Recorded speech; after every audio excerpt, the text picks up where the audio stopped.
시청자 여러분 안녕하십니까? VOA 뉴스투데이 시작합니다. 북한이 새해 들어 탄도미사일들을 잇따라 발사한 데 이어 25일에는 순항미사일도 2발 발사했습니다.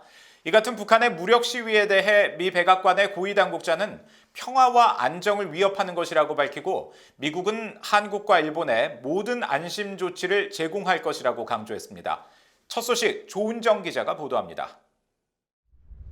미국 백악관 국가안보회의의 조나선 파이너 부보좌관은 25일 CNN 방송과의 인터뷰를 통해 북한의 거듭된 미사일 발사에 대해 미국의 입장을 분명히 밝혔습니다.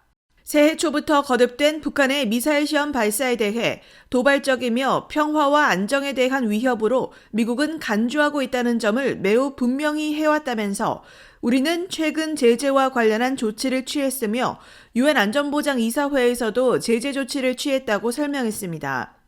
파이너 부보좌관은 그러면서 미국은 북한의 시험 발사에 대응해 아시아 동맹국들, 특히 한국과 일본을 안심하게 할 수 있는 방식의 조치를 계속 제공할 것이라고 강조했습니다.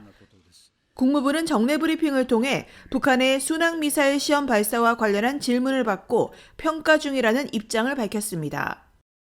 We are still assessing with the ROK in Japan. Those reports, I don't have any further details to add at this time, though. 프라이스 대변인은 이어 북한의 호응을 이끌어낼 정책 변화가 있느냐는 질문에는 미국의 정책은 이미 바이든 행정부 초기 동맹과 긴밀한 협의를 통해 결정됐다면서 3자 협력을 강조했습니다. It is a policy that was formulated in the early days of this administration that we developed in close coordination with our allies and partners, especially the ROK and Japan. We've had a number of engagements with them in the trilateral format, knowing the importance of trilateral cooperation when it comes to that ultimate goal, and that's the complete denuclearization of the Korean Peninsula. 프라이스 대변인은 그러면서 미국은 북한에 대해 적대적인 의도가 없고 대화에 열려 있으며 한반도의 완전한 비핵화를 위해 대화와 외교가 가장 효과적인 수단이라고 생각하고 있다면서 미국의 기존 입장을 재확인했습니다. VOA 뉴스 조은정입니다. 유엔은 북한이 25일 순항미사일을 발사하는 등 새해 들어 잇따른 미사일 발사로 한반도 긴장을 고조시키고 있는 데 대해 외교적 관여가 한반도의 평화와 비핵화를 위한 유일한 길이라고 밝혔습니다.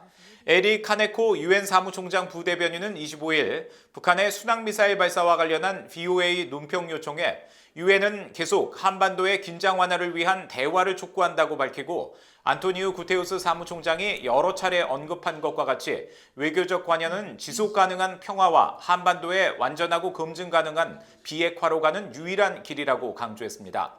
유럽연합 EU는 북한의 잇따른 미사일 시험 발사를 규탄하고 북한이 계속 불법 무기 체계를 추구하는 것은 국제 평화와 안보에 대한 위협이라면서 미국과 한국이 표명한 외교에 건설적으로 호응할 것을 촉구한다고 밝혔습니다. 북한 정권은 해커들의 사이버 활동을 통해 벌어들인 외화를 핵무기 프로그램 진전 등 여러 목적에 사용하고 있다고 크리스토퍼 페인터 전 국무부 사이버 조정관이 밝혔습니다. 페인터 전 조정관은 25일 미국의 비영리 단체 핵위협 방지구상에 사이버 공격에서 핵전쟁까지라는 주제로 개최한 화상 간담회에 참석해 이같이 밝히고 다른 대부분의 국가들의 사이버 활동 목적은 지정학적 우위를 얻기 위한 것이지만 북한 정권의 사이버 활동은 금융 수익을 얻는 데 집중돼 있다면서 2016년 방글라데시 중앙은행 해킹으로 약 8,100만 달러를 탈취한 사실을 대표적 사례로 거론했습니다. 페인터 전 조정관은 그러면서 북한도 다른 나라들처럼 미국의 핵무기 정보를 알아내려고 할 가능성은 있지만 북한의 사이버 기술은 러시아와 중국에 비해 떨어진다고 평가했습니다. 미국 국무부가 북한의 대량 살상 무기 확산 방지를 위해 2천만 달러가 넘는 지원금을 배정했습니다. 민간단체에 대한 자금 지원을 통해 북한의 화학무기와 유엔 안보리 결의 위반에 대한 대응책을 마련하겠다는 것입니다. 함지아 기자가 보도합니다. 미국 국무부 국제안보 비확산국 산하 협력적 위협 감축 부서가 전 세계 화학무기 문제를 겨냥해 내놓은 공고문입니다. 특정 국가나 단체 등의 화학 공격 역량에 대처하고 이를 교란하는 것과 관련된 활동에 $900만 자금 지원 계획을 담고 있습니다. 공고문은 특히 북한의 과거 화학무기 공격을 주요 사례로 명시하면서 북한을 포함한 국가 차원의 확산국들은 해외 영토에서 신경작용제를 사용해왔다고 지적했습니다. 또 자금을 지원받게 될 단체 등이 역동성 있고 빠르게 진화하는 화학무기 확산 위협 유형에 대응하는 보고서를 제공할 수 있다고 설명하면서 가장 확고한 확산 국가를 언급한 부분에 북한을 사례로 제시했습니다. 앞서 북한은 지난 2017년 2월 말레이시아 쿠알라룸푸르 국제공항에서 김정은 국무위원장의 이복형인 김정남을 화학무기인 VX 신경작용제로 암살했습니다. 사건이 발생한 지 5년 가까이 지났지만 미국 정부는 북한이 화학무기 확산국이란 점을 분명히 하면서 국제사회 화학무기 문제에 대한 자금 계획 공고에도 이를 포함시킨 겁니다.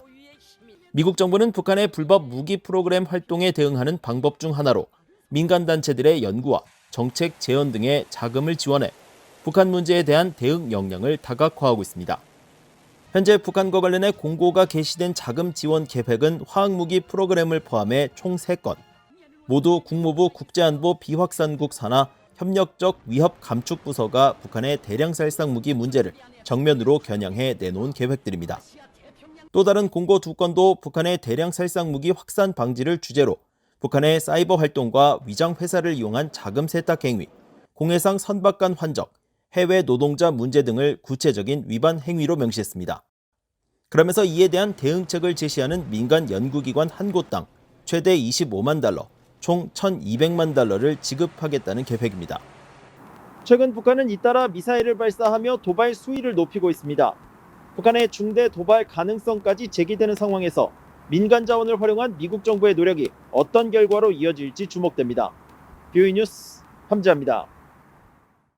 독일 베를린에 본부를 둔 국제투명성기구가 북한을 전 세계에서 가장 부패한 나라 중 하나로 주목했습니다.